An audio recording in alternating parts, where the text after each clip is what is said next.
নমস্কার, শুভ সকাল। আমাকে দেখে হয়তো আপনারা বুঝতে পারছেন যে আমাদের সকালটা আজকে একটু দেরিতে হয়েছে, অলমোস্ট 10 o'clock।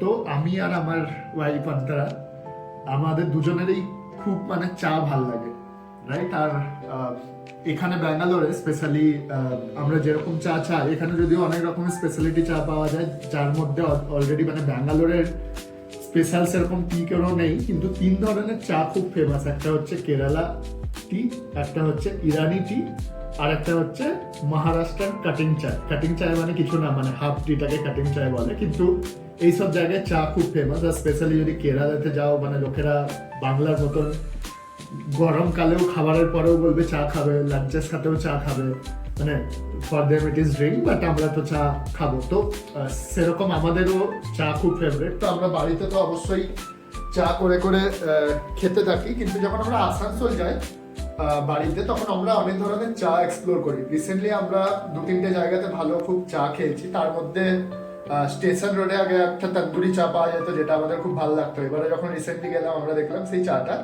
বন্ধ করে দিয়েছে, বেসিক্যালি ওই স্টলগুলোকে আর বসতে দিচ্ছে না। তারপরে আমরা একবার ঘাগরগুড়িতে একটা চা খেয়েছিলাম, সেটা হচ্ছে তন্দুরি চা, যেটা হচ্ছে আর্দেন ওয়্যারে বানানো হচ্ছিল, মাটির বাসনে বানানো হচ্ছিল। আর ওই চাটা এখনো পর্যন্ত খাওয়া ওয়ান অফ দি বেস্ট টি, মাটির ভারে আর্দেন ওয়্যারে তন্দুরি চা বানানো। তো যদিও আমার কাছে মাটির ভার নেই, কিন্তু আমি একটা মাটির বাসন কিনেছি, যেতে এবারে আমরা একটা তন্দুরি মশলা একটু ওকে রোস্ট করে নিয়েছি। এবারে এটা আমি এতে করে তন্দুরি চা বানাবো। এখন তোমাদেরকে আমি বোঝাতে পারবো না, বাট অলরেডি আমি এটাকে 10-15 মিনিট হিট করেছি, তারপরে আমি দুধ দিচ্ছি, ঠিক আছে? অলরেডি এটার থেকে একটা খুব সুন্দর সোডা, আমরা যে গন্ধটা বলি, বা তন্দুরির যে গন্ধটা, তন্দুরি ওরা করে কেন? ওই মাটির বাসনে ওটাকে জাস্ট ওরা যে কোনো জায়গায় তন্দুরি যেখানে চা বিক্রি করে, মাটির বাসনে চাটাকে ঢেলে একটু গরম করে দিয়ে দেয়, যাতে মাটির বাসনের যে গন্ধটা সেটা ইনকর্পোরেট হয়ে যায় চায়ের মধ্যে।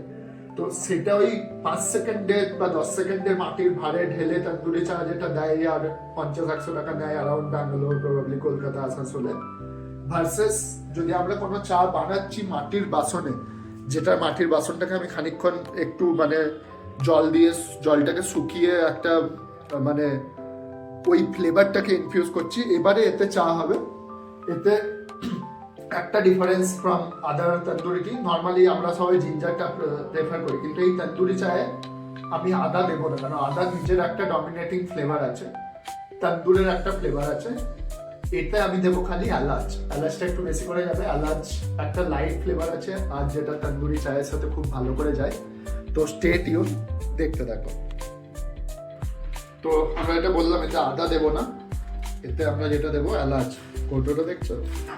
অন্তরা এগুলো অ্যারেঞ্জ করেছে, কারণ আমরা রান্না করতে ভালোবাসি। তো সুন্দর একটা বাসন। এতে বড় এলাচ আর ছোটো এলাচ আছে। ডেফিনেটলি বড় এলাচ এতে যাবো না, কারণ ওভারই হয়ে যাবে। তো আমরা এখানে 3টে এলাচ দেবো, আর দিয়ে একটু এতে ঠুকে নেব।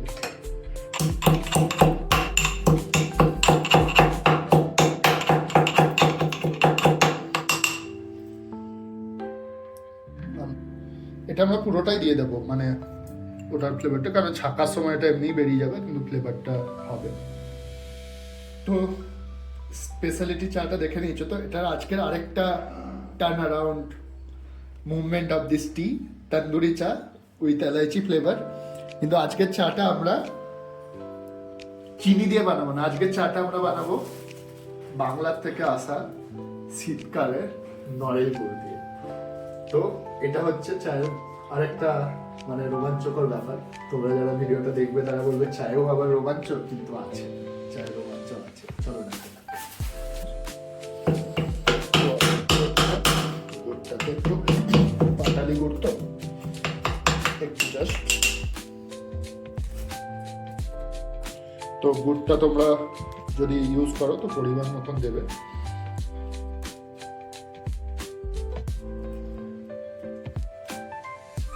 আমাদের কারোর কাছে গ্রেটার থাকলে, আমাদের কাছে ছিল, আপাতত দেখতে পাচ্ছিলাম না, তো গ্রেট করেও দিতে পারো। আমি এটা জাস্ট লুক অ্যাট দি টি।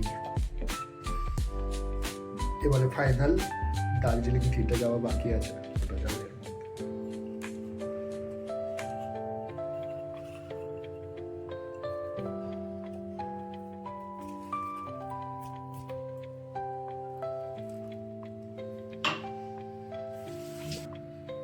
ফোলাটা উঠবে, ওরকম জোর না করলে ফোলা উঠবে না।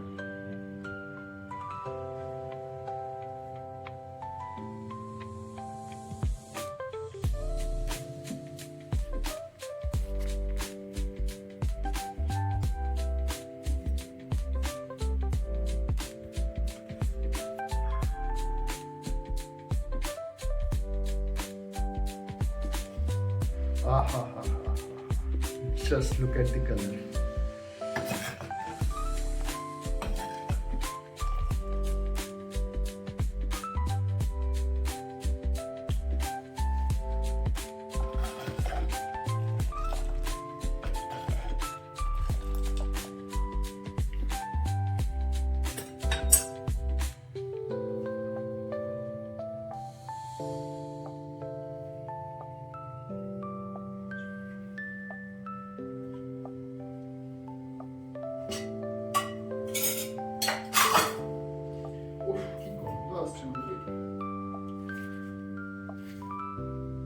অসাধারণ একটা ফ্লেভার আসছে।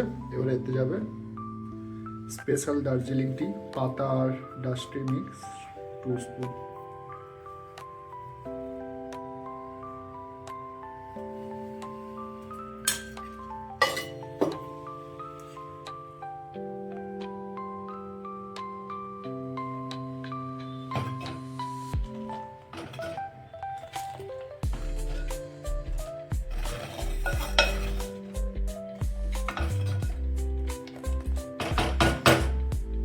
এটা একটু ফ্লেভারটা যাতে এতে থাকে তার জন্য একটু আমরা ঢাকা দিয়ে দেবো, একটু ঢাকা দিয়ে।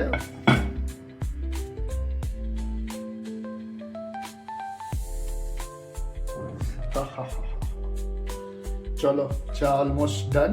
মাটির ভাঁড়টা আমাদের কাছে নেই, তাই আমরা চীনা মাটির ভাঁড়ে খাবো, কোনো ব্যাপার না, ছেঁকে নেওয়া যাক, তারপরে খেয়ে বলা যাবে।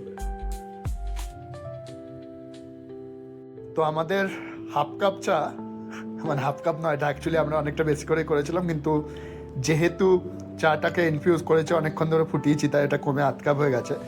তো যেটা একটা জিনিস বলা হয়নি সেটা এখন বলছি, অলদো আমাদের যেটা বলেছিলাম মাটির ভাঁড় ছিল না, তাই চীনা মাটির ভাঁড়েই কাপেই খাবো। তো এই চাটা আজকে যেটার জন্য বানানো হয়েছে সেটা হচ্ছে যে specially for highest member of the, মানে কান্ট্রি যদি বলা যায়, বা বলে না মানে highest member of the parliament, সেরকম highest member of the home যদি বলা যায়, মিস অন্তরা জন্য স্পেশাল। তো ওকেই বলবে, এতক্ষণ ধরে ও ভিডিওটা করছিল, এখন ভিডিওর এপারে এদিকে।